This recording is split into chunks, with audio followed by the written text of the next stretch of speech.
Bueno, en esta parte de la tisana, por supuesto, vamos a conversar, ¿no? De todo lo que viene próximamente, el cónclave, hay reuniones previas, eso ya lo habíamos mencionado, y también, Ale, un poco la influencia de lo que es el Papa Francisco. ¿De verdad podrá penetrar esta influencia en el cónclave? Eso lo vamos a averiguar a Sí, una continuación. pregunta interesante que ya va a ser respondida. Tenemos con nosotros en el estudio a Monseñor Benito Méndez. Él es obispo castrense de Venezuela. Lo invitamos y le damos la bienvenida a la tisana. Bienvenido. Gracias, Ana Karina, Alejandro, por esta invitación. Y por supuesto hay mucha expectativa también de parte de la iglesia y de los fieles, pues mucha oración, insistente oración para que sea el Espíritu Santo quien ilumine a los cardenales electores y sea elegido el Papa que la iglesia y el mundo de hoy necesitan, ¿no? Y por supuesto ya tenemos fecha, las congregaciones generales en la mañana de hoy en Roma, pues fijaron el 7 de mayo como el inicio del cónclave para la elección del futuro romano pontífice. Claro, porque la visión, además de la iglesia, tiene que ver con la mano del Espíritu Santo en esta elección. Sin embargo, así es. socialmente también hay una visión de estrategia social que puede también favorecer esta elección. Estas conversaciones previas al cónclave, el 7 de mayo o el inicio del cónclave, ¿qué tan fundamentales pueden llegar a ser?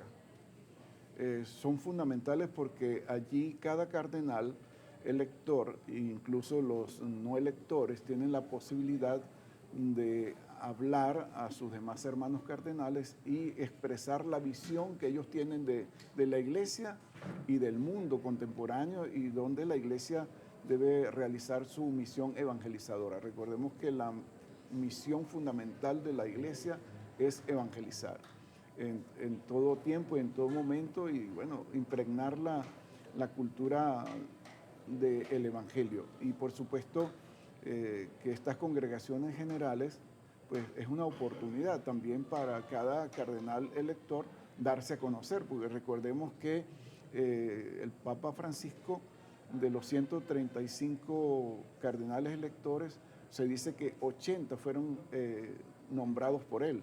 Y eso responde en cierta forma a la inquietud que ustedes tienen Claro, la acerca influencia del Papa. de la influencia del Papa. Por eso se habla de, bueno, de unos que son progresistas, unos que son moderados, de unos que podrían ser bergolianos, les llaman, porque fueron elegidos o nombrados por el Santo Padre Francisco en su momento. Y por supuesto, pienso que ellos quisieran continuar con la Claro, apertura, con ese legado, ¿no? con la apertura que el Papa ha querido para una iglesia que está en salida misionera, una iglesia cercana a los hombres y mujeres, sobre todo, bueno, a los pobres, a los marginados, a los descartados, pero una iglesia, como decía el Papa Francisco, que no tenga miedo de llenarse del lodo, ¿no? Del barro, porque camina en medio de las personas. Y por supuesto, desde América Latina, pues siempre hemos visto que la iglesia ha estado de esta parte. Y tal vez el Papa Francisco, como latinoamericano y un hombre experimentado en las villas miserias de Buenos Aires, Claro. un hombre acostumbrado a circular en el metro, en el subte, como dicen los argentinos, en el autobús. Bueno, pues es la iglesia que él siempre quiso, pues, y seguramente el nuevo Papa pues tiene, digamos, ese compromiso, ese reto de dar continuidad a una obra evangelizadora que conectó con la gente realmente verdaderamente. conecte con las personas, ¿no? No es solamente una evangelización dogmática, una evangelización teológica, sino que también toma en cuenta la realidad.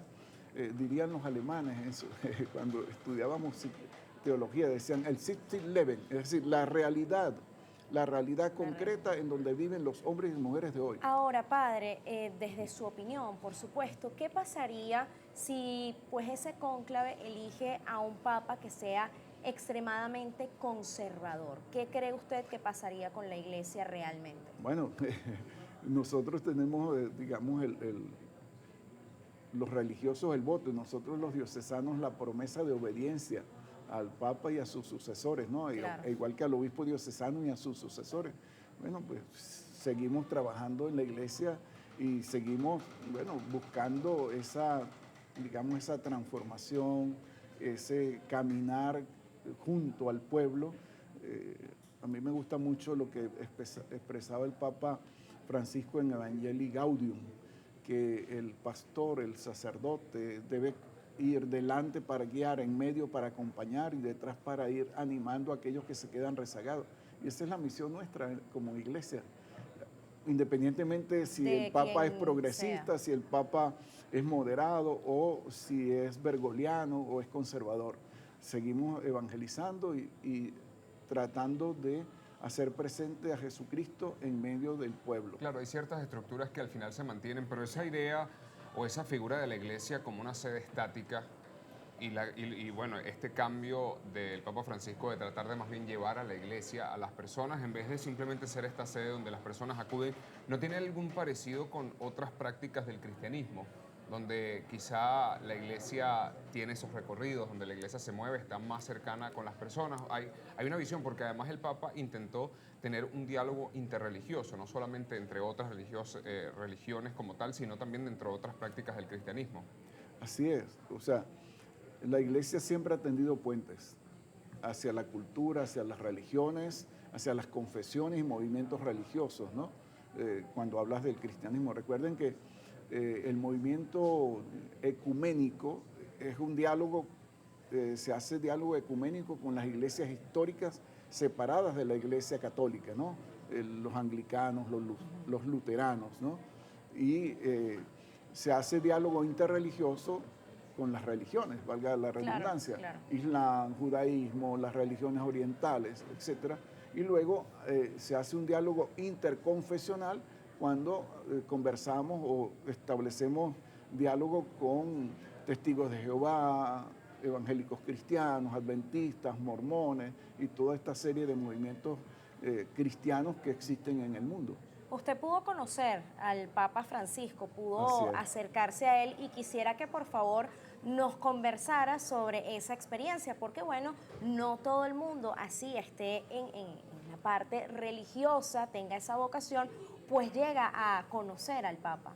Así es. Bueno, tuve la oportunidad repetidas veces que he asistido a Roma a encuentros internacionales de obispos castrenses o también a encuentros representando a la conferencia episcopal. Estuve hace 2 años con el Dicasterio de Familia, Juventud e Infancia, igualmente en audiencias generales, porque cuando uno va a Roma, pues si tiene la oportunidad participa en la audiencia general. Y pues allí siempre encontré a ese pastor, a ese obispo de Roma, a ese sumo pontífice cercano, amable, amigable, siempre con una sonrisa. Y también, bueno, se le salían algunas, digamos, argentinadas, ¿no? Ese humor Claro. argentino. Bueno, eso es lo que lo hacía cercano Sí, también. sí. Quisiera saber, en ese momento veíamos las imágenes acá atrás en la pantalla, no sé si pudiesen volver a colocarlas. ¿Qué conversaron en ese instante? Allí está. ¿Qué le estaba diciendo el Papa Francisco Bueno, allí? uno siempre le recuerda al Papa, mire, yo soy Benito Adán Méndez Bracamonte, el obispo castrense de Venezuela, y entonces él me responde, no te ha tocado fácil. Yo le digo, bueno, la culpa es suya porque el que me nombró obispo castrense fue usted, pero igual estamos allí para evangelizar, para llevar a Jesucristo, a los hombres y mujeres de la Fuerza Armada, que también son hombres que provienen de hogares cristianos católicos y que necesitan mucho pues, reforzar su fe, madurar en su fe y crecer en esa fe. Y entonces ese fue un diálogo muy, muy bonito, muy fraterno y jocoso de parte de él, ¿no? No te ha tocado fácil, ¿no? Claro. Porque sí. recordemos también el Papa, cuando era arzobispo de Buenos Aires, le tocó durante unos meses ser el administrador apostólico del obispado castrense de Argentina, que había quedado vacante en la época de Néstor Kirchner. Entonces Sí. él también tuvo la experiencia y sabe, bueno, que no es un trabajo, ¿Sabe cuáles son los retos? es una labor desafiante, pues, interesante, pero también Desafiante. muy consoladora y muy hermosa. Bueno, yo creo que estar cerca del Papa debe ser maravilloso, obviamente recibir algunas palabras y obviamente, ¿no? Que hable de Venezuela, eso nos hace sentir muy bien. Además que es un Papa latinoamericano, de alguna manera Así es. estuvimos allí cerquita del Vaticano. Ahora queda solo la expectativa de tantos días, bueno, que tenemos que esperar por ese cónclave que no sabemos cuánto va a durar. A ver, ¿cuánto podría durar realmente en esta oportunidad el cónclave? ¿Realmente estaría un poco más fácil ponerse de acuerdo o lo ve un poco más extenso? Bueno, esperamos que sea lo más pronto posible. Uno de los cónclaves que duró menos tiempo fue la elección del Papa Benedicto XVI. En la historia hubo un cónclave que duró casi 3 años, ¿no? Sí. Y de allí fue que nació el cónclave justamente, porque estaban en la ciudad de Viterbo y no se ponían de acuerdo los señores cardenales, entonces los habitantes de Viterbo, un poco cansados de los gastos, de las todo. atenciones, de todo, bueno, encerraron a los cardenales y los obligaron a tomar una decisión. Bueno, y según que hasta pan y agua lo tenían nada más Es para a que pan y pudieran agua. decidir lo Así más es, pronto posible. Así es. Bueno, el cónclave comienza el 7 de mayo y de acuerdo a la Constitución Apostólica Universi Dominici Gregis, comienza con una Eucaristía en la Basílica de San Pedro en la mañana y por la tarde deben reunirse los cardenales electores ya en la Sala Paulina y de allí salen en procesión hasta la Capilla Sixtina, en donde hacen el juramento que deben hacer desde el cardenal decano, el camarlengo, luego por orden de antigüedad cada cardenal, y colocando la mano sobre los evangelios, y el maestro de ceremonias dice extra omnes, es decir, fuera todos y se quedan solo los cardenales. Pero también establece esta constitución que puede haber unos cardenales llamados encargados de ir a tomar el voto de algunos que pudieran estar enfermos en sus habitaciones y que pueden salir y entrar. Sin embargo, no pueden tener contacto con ninguna otra persona ajena al cónclave. Se eligen 3 cardenales escrutadores, 3 que recogen las boletas y estos 3 que van a recabar los votos de los que pudieran estar enfermos en sus habitaciones. Y el cónclave, pues, el primer día, la Eucaristía, por la tarde la primera votación, la primera elección, que me imagino que es como de un sondeo general, ¿verdad? Claro, debe ser bastante diversa. Donde salen los diversos candidatos. Y luego, cada día, 2 elecciones por la mañana, 2 por la tarde, y si no se ponen de acuerdo, pues sale la fumata negra, que son las mismas boletas que las queman con un líquido, un químico, para que salga negro, y si ya se ponen de acuerdo y hay una decisión, y después de haber interrogado el decano al que ha sido electo, si acepta su nombramiento canónico como sumo pontífice y él acepta, pues entonces se queman las papeletas con un líquido que sale la fumata blanca y luego sale a dar la bendición Urbi et Orbi desde la ventana principal de la Basílica de San Pedro, como siempre lo hemos visto, ¿no? Es una narración de lo que está a punto de suceder en el mundo, un momento histórico. Muchísimas gracias. Hay mucha expectativa, y mucha oración también debe haber.